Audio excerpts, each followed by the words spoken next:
یہ قبرستان مفتاح الجنہ ہے، جلال آباد کے اندر یہ قبرستان ہے، اور یہیں حضرت مولانا مسیح اللہ خان صاحب رحمۃ اللہ علیہ، جو حضرت تھانوی رحمۃ اللہ علیہ کے خلیفہ تھے، ان کی قبر ہے۔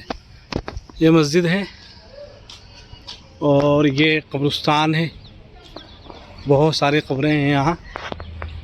یہ جو علاقے کے حضرات ہوں گے ان کی قبریں یہاں پر موجود ہوں گی، اور اس کے ساتھ ساتھ جو بعض بڑی شخصیات ہیں ان کی قبریں یہاں پر موجود ہوں گی۔ ایک قبر تو شروع میں یہ ہے،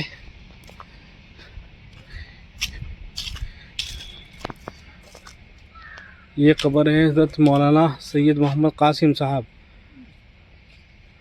فرزند و خلیفہ حضرت مولانا سید حفظ الکبیر رحمۃ اللہ علیہ۔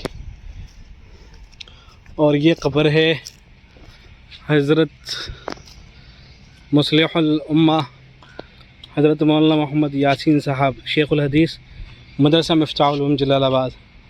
2009 میں حضرت کا انتقال ہوا ہے۔ یہ حضرت کی قبر ہے، اور حضرت مولانا مسیح اللہ خان صاحب رحمۃ اللہ علیہ کی جو قبر ہوگی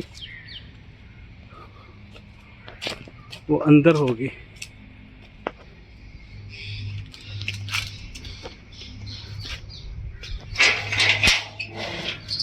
السلام علیکم یا اہل القبور مسلمین والمؤمنین۔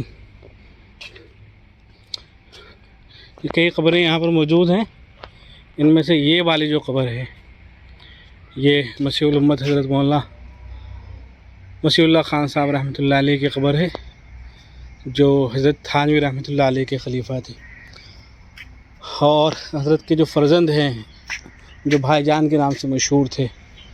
ان قبروں میں سے کوئی مجھے معلوم نہیں ہے صحیح، غالباً یا تو یہ ہوگی یا یہ قبر ہوگی۔ تو ان قبروں میں سے ایک قبر بھائی جان کی بھی ہوگی، اور پھر ان کے جو فرزند تھے مولانا حفیظ اللہ صاحب، ان کا بھی جلدی انتقال ہو گیا تھا، تو ایک قبر غالباً ان کی ہوگی، اور بقیہ قبریں جو حضرت مولانا مسیح اللہ خان صاحب رحمۃ اللہ علیہ کا جو خاندان ہے انہی کے افراد کی ہوں گی۔ بہت بڑی شخصیت تھی حضرت مولانا مسیح اللہ خان صاحب رحمۃ اللہ علیہ۔ حضرت شیخ الاسلام مفتی تقی عثمانی دامت برکاتہ العالیہ اپنی کتابوں کے اندر، بیانات کے اندر، تحریروں کے اندر جگہ جگہ پر ذکر کرتے ہیں حضرت مسیح الامت کا۔ اور حضرت نے جو مدرسہ چھوڑا ہے، یہ جو سامنے کی جانب مدرسہ ہے مفتاح علوم کے نام سے، یہاں بہت بڑے بڑے اہل علم پیدا ہوئے ہیں، بہت بڑی بڑی شخصیات اس ادارے سے نکلی ہیں۔